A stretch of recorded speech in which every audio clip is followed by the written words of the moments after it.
माननीय सदस्य श्री धर्मेंद्र यादव जी।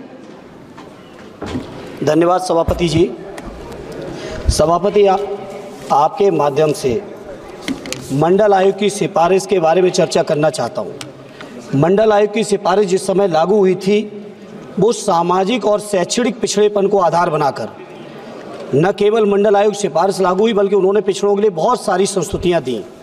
लेकिन सभापति जी, मंडल आयोग की सिफारिश इसी सदन के पारित किए हुए कानून और तमाम चीज़ों की धज्जियाँ उड़ाते हुए 2014 से लेके अब तक देश के तकरीबन 150 IAS अधिकारी जो अपनी मेधा, प्रतिभा और मेहनत से सफल हुए थे यूपीएससी की परीक्षा में, उस परीक्षा के सफलता के बावजूद उन्हें नियुक्ति पत्र नहीं मिल रहा है।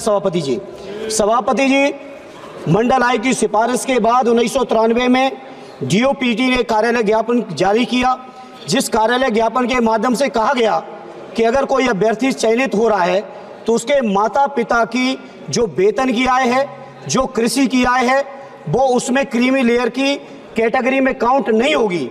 लेकिन सभापति जी, 1914 से लेके आज तक लगातार शैक्षणिक आय, लगातार ये वेतन की आय, कृषि की आय को जोड़ के 150 से ज़्यादा हमारे अभ्यर्थी जो चयनित हैं वो सड़कों पे घूम रहे हैं।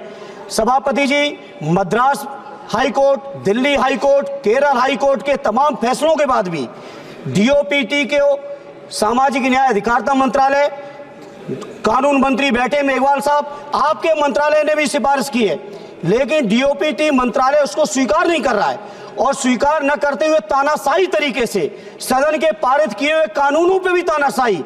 सभापति जी, आश्चर्य आपको इस बात का होगा, एक बसंत कुमार नाम का अभ्यर्थी जो रक्षा मंत्रालय की ऑडिट सर्विस में सेलेक्ट हुआ, उसी प्रमाण पत्र के आधार पर 2023 की परीक्षा में 47वीं रैंक पाकर IAS की परीक्षा टॉप कर रहा था। ऐसे भी परीक्षार्थी आज सड़कों पे घूम रहे हैं। सभापति जी, इसे सभापति जी मेरी आपके माध्यम से सरकार से प्रार्थना है कि देश की संसद की जो सर्वोच्चता है, देश के संविधान पे भी 2 दिन तक लंबे बखान किए भाजपा की ओर से, उन तमाम चीजों को नंदाज करके जो हमारे नौजवानों के साथ शोषण हो रहा है, अन्याय हो रहा है, हम समाजवादी लोग। माननीय सदस्य कमल जी।